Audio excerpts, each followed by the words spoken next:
はい、こんにちは、JPBF の鈴木です。今日は、スリクションのルールと、サーブについての説明をしたいと思いますのでよろしくお願いいたします。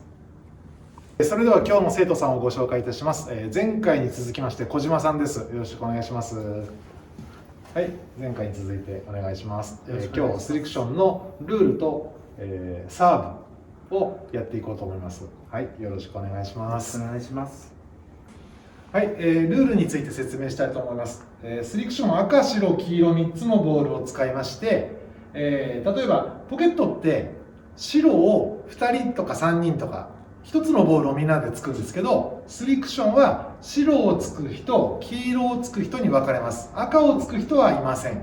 で、白をつく人は残りの黄色と赤に自分のボールを当てる。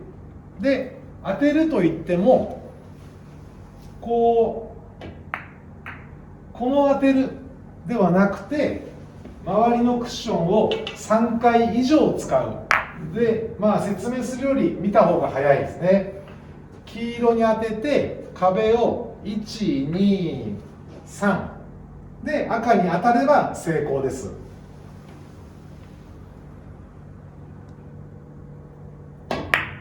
1、2、3これで得点で、当たったからまた続けてプレイできる、外れたら交代という、これがまず基本ルールで、今周りの壁を3つ使いましたけれども、4つでも5つでも6つでも OK と。でそれとは別に、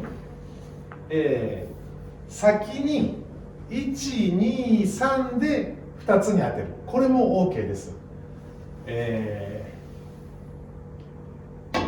2、3これでも OK で、ちょっと分かりにくいかもしれませんけど、1黄色1黄色2、3これでも OK です。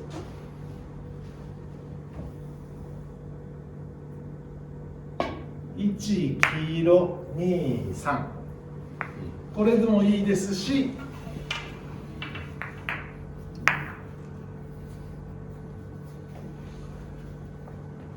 1、2黄色3これでも OK です。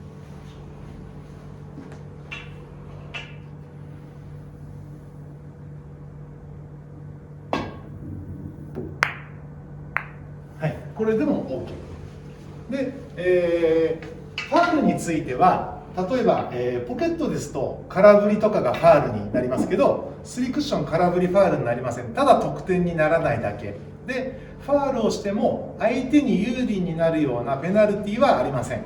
常に、現状でゲームが進んでいきまして、自分の持ち点ハンディキャップって言いますけど、それはお店が定めます。でそれを、早くそのハンディキャップに到達した得点した人が勝ちという、そういうゲームになってます。はい、まず、スリクションのゲームを始めるにあたって先攻後攻を決める必要があります。このバンキングという配置で、向こうに向かって向こうの単クッション、短いクッションに自分のボールを入れて、手前のクッションに近い方が先行を選ぶ権利があります。断ってもいいんです。バンキングで僕の方が近かったけどどうぞって譲ることもできます。ではやってみます。お願いします。お願いします。でなるべくほぼ同時にお願いします。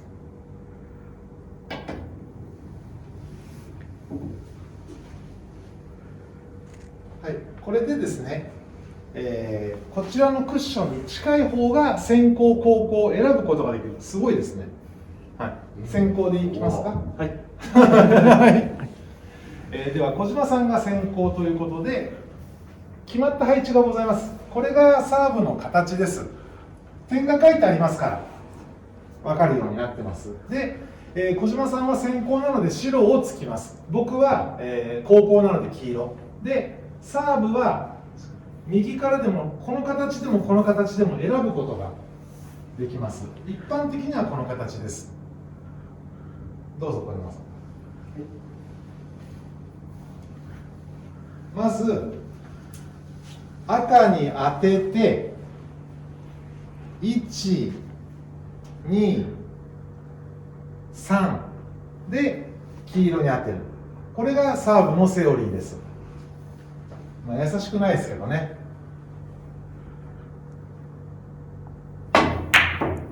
1、2、3。はい。まあ残念ながら外れと。で、外れたので順番的には私の番になります。で、じゃあ今サーブについての説明ということなので、まあ私がサーブを試しについてみますね。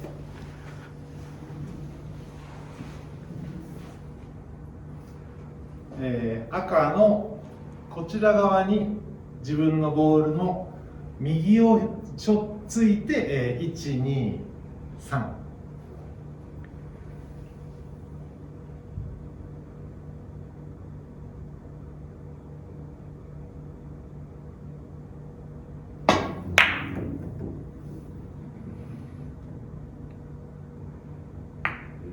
はい、これが、サーブで、まあ、当たれば続けてこの形からということになりますね。じゃあもう一回小島さんショットしていただいて、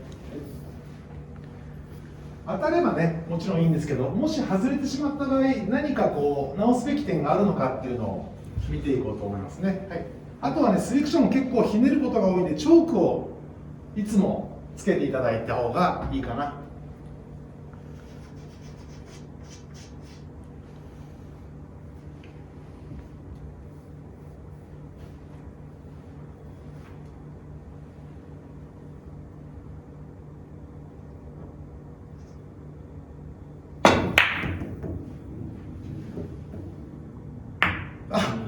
あ、これ今得点なんです。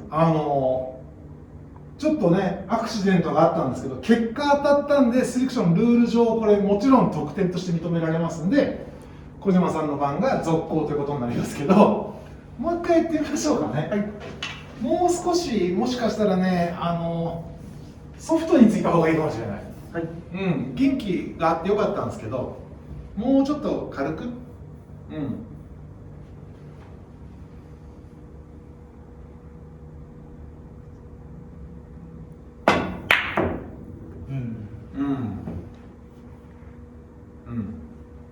難しいですよね。はい、もちろん始めたてなんでできなくても当然で、3クッションのサーブってめちゃくちゃ難しいです。僕らもしょっちゅう外れる。成功率は多分8割9割ぐらいなんですね。なので外れることはもちろん構わなくて、問題は慣れていくだけ、それだけの問題です。じゃあもう一回私ついてみます。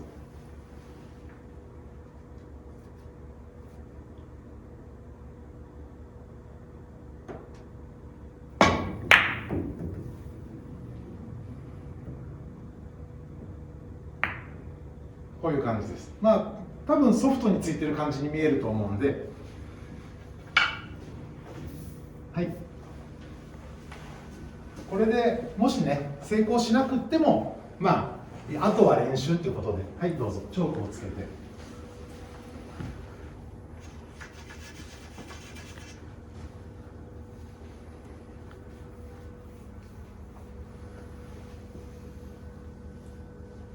そうですね、右をひねって、はい、意外とソフトにね。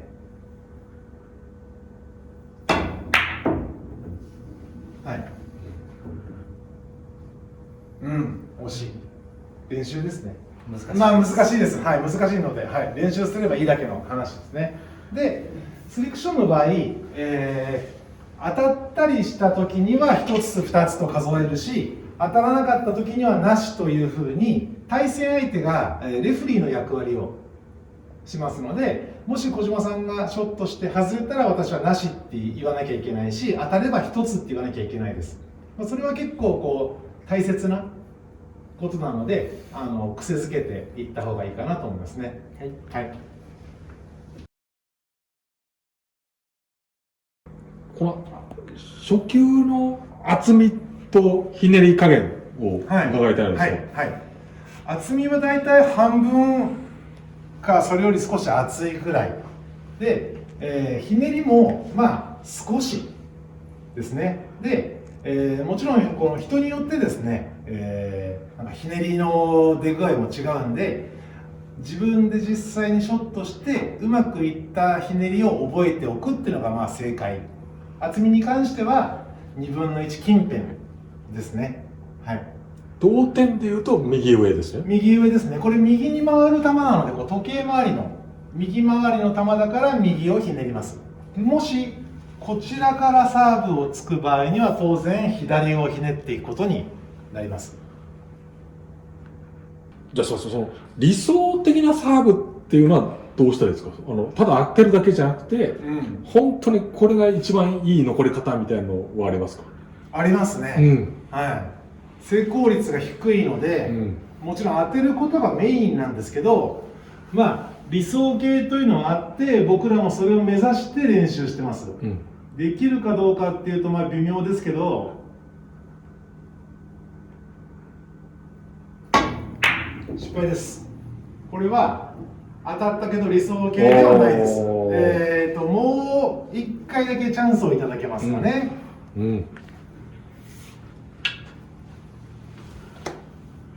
はい。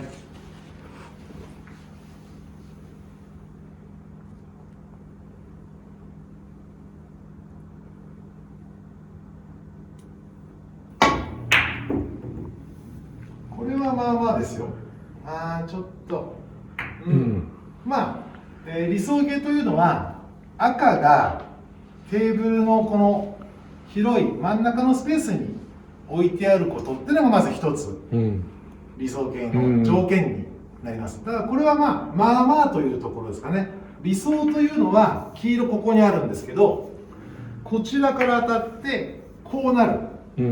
でもこれがなぜ理想なのかっていうところがすでにもうその経験者の方は分かりやすいかもしれないんですけれども、こういうところにボールがあると回ってきてこう当たるときにこっちからでもこっちからでもこっちからでもいいからこのエリアが全部当たりになるから次が得点しやすいから理想だっていうことになるんですね。なのでこの形が残ったら理想です。つまりこれは赤からいって黄色の受けがいいってことですか？そうなんですね。赤からいってまあいろいろこう3つ以上クッション使ってこういう流れで自分のボールが来ればどこから当たっても得点なので得点率がまあ期待できるというかな。やってみますね。こう大体でねこうやってこうやってはい、これがまあ期待できるので今みたいに当たるのがまあ理想とは言える。でもまあやっぱ当てるのが理想と言ってもいいです。やっぱり難しいから。はい。そのプロはそのバンキングの練習とかするのかなっていう。バンキングの練習はしません。しない。はい。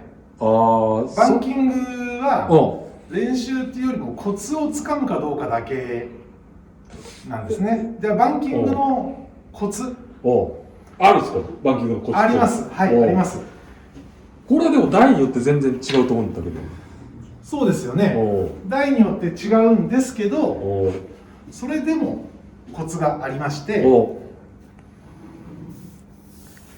まずこのコツはもし個人差があったとしてもおそらく多くのプロが採用していると思われます。とにかくグリップはすごく柔らかくて右手もフラフラです。で球の重さで振り切っちゃう。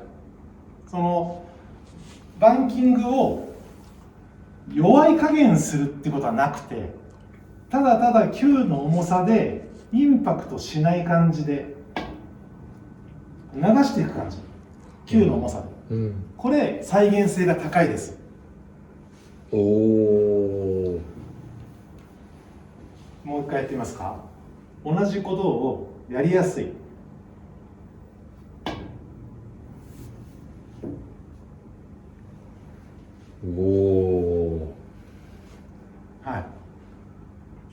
ほどね。はい、再現性ですね。これぐらいになるんだったらまあ OK ですよね。はい、なのでそのちょんとつくとかそういうのではなくて、スーッとこう球の重さで流していくっていうコツがあります。これは多分多くのプロが採用してるんじゃないかなと思います。なるほど。はい。初心者でその初球取っちゃったらどうしようみたいなのもしかしたらあるかもしれないんだけど、やっぱバンキングは取りに行った方がいい、絶対に。そうです。はい。うん。初球だけが唯一決まった配置なんですね。なるほど。なので練習しやすいから、まあその場で外れたとしても、まあ練習していけば当たるようになりますし、バンキングはその勝った方が選べるので、嫌ならまあ譲ることができる。はい。はい。じゃあバンキングはやっぱ取りに行った方がいいですね。もちろんです。はい。はい。バンキングがよれてクッション入っちゃったとかどうなんですか？はい。バンキングのルールあります。あります。はい。バンキングというのはですね、自分の陣地、例えば私が白でしたらこちらサイドなら OK なんですけど、例えばバンキングしたら相手の陣地に入っちゃった、結果的に、ここよりもこちらに来ちゃう、やり直し例えばですよね、こうやってバンキングしたらこっちに来ちゃった、相手の陣地に入っちゃった、これ、負けです。これは負け、自動的に負け。はい。またはもう一つ、最初に入れるクッションが単クッション、短いクッションでなければいけないから、最初に長い方のクッションに入れてしまったらこの時点で負けです。なるほど。ただ、例えば世界の試合ですとか、まあやり直しって言われることも結構あります。なるほど。はい。なのでバンキングとしては帰りワンクッション入った後超クッションに入るのは OK です、でも最初に超クッションに入ったりテーブルの真ん中で相手の方の陣地に入ってしまったら負けになります。なるほど。はい。じゃあ単から超は触っちゃうのはありってことですね。そうです、大丈夫です。はい。なるほど。はい。でもそれをわざとやる人はいない。います。いる。はい。状況によってはやる。面白い話になっちゃうんですけど、こうセレクションひねるゲームなので、じゃあその実際テーブルの状態が、ひねりがどれぐらい出るテーブルなのかっていうのをバンキングで調べようっていう方も稀に稀にいます。なるほど。はい、小島さん今日はありがとうございました。ありがとうございました。ルールに関してはいかがですか？わからない点がありましたか？わかりやすかったです。もしわからないことがあれば、ゲームを進めながらお店の方に聞いたり、対戦相手に伺ったりしてもいいと思いますね。で、サーブ初球ですね。いかがでしょう？いやー、難しいですね。難しいですよね。はい。なかなかこうやり慣れないことだと思うんでね、始めたてっていうのはもちろんあって、その決まった配置だから練習しやすいから、これから同じ配置を練習していけばいいのかなという感じですね。はい。はい。今日は、ルール説明とサーブについてやっていきましたけれども、次回は小島さんのレッスンでは、スリクションの、主な、取り方ですね、得点方法のセオリーと、それを小島さんにトライしていただいて、覚えていただく、そういうふうに企画しておりますのでよろしくお願いいたします。